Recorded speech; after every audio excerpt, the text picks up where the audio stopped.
Today's a fairly big day because this is our first face-to-face meeting with the measurer of the boat, Sean Ritson. He's a Volvo appointed measurer and also the chief measurer. I think to date probably 60–80% of my time, over the last 9 months has been taken up with the design process, but everything within the design process centres around measurement. We have to do the best we can with the rule and not break the rule. So it's the usual process of just what's the absolute best we can get out of every corner of the rule and get the best boat on the water. So fingers crossed we'll all be good. To get a measurement certificate to be able to compete in the race, there is a pretty large list of parameters that we must fit into. I mean, almost every aspect of the boat has a list of measurement requirements we must fulfil, from the mast to the keel to the boat itself, even to the sails. I mean, everything is pretty stringently measured and, like it is to the millimetre basically. Like once upon a time you thought tolerances could be a couple of mil, now it's pretty much, we are to the mark. My name is Sean Ritson. I'm the chief measurer for the Volvo Ocean Race. My job here today is to go through the yacht and measure it and basically look at all the aspects of the rule and compare them to the rule to make sure we comply. The scrutiny we're under is to a standard of like a Formula 1 car.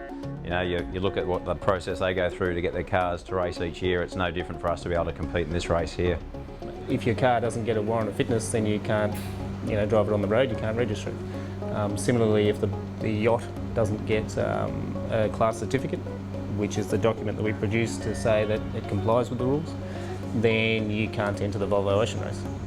The advantage of having such a stringent measurement system is the fact that you know that even though your eyes can't see what's happening with the rest of the fleet, you do know that these guys have been kept in check, and same for them. When they look from the outside at us, they want to know that our boat complies and that we've done nothing untoward. We start off with a hole saw basically.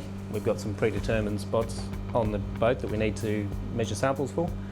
So we go along, after they're brand new shiny boat, we'll go and cut 50mm holes in it, and you end up with pieces that look not dissimilar to that, and then we'll measure that and weigh that and verify the boat complies with the rule requirements.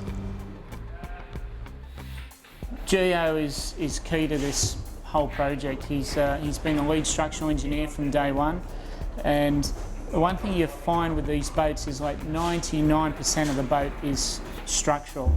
Like we don't drill a hole in it. We wouldn't drill in a 5mm hole in it basically without Geo looking at it. So everything's critical to us. It's a full-on race boat, and we certainly wouldn't be going and drilling a 50mm hole like that one without letting Geo know. So one of the reasons why he's here is just to ensure that the holes go in the correct areas, and then he's responsible for us how we patch them. There's been incidences in the past where perhaps these holes have led or contributed to a failure, and we're not going to be having that.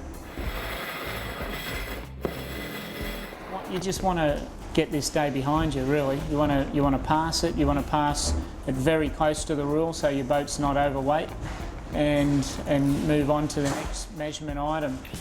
Everything's gone to so far today pretty well.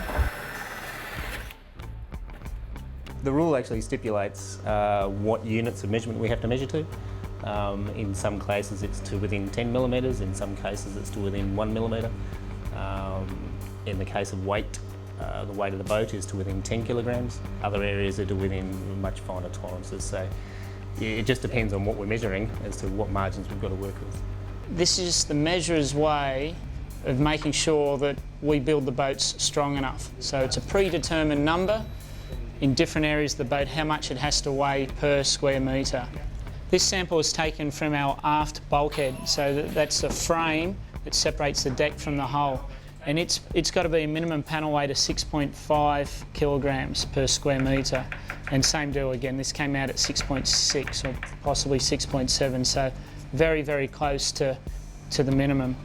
Usually as soon as you get a couple that pass, it shows you that your engineering and your quality control, the build's been spot on, and you pass the lot.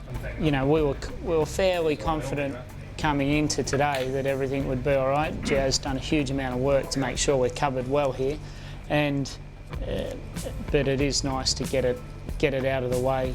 The mood's a little bit better than at the start of when we were kicking it all off. This will keep us on track, keep us fully on schedule.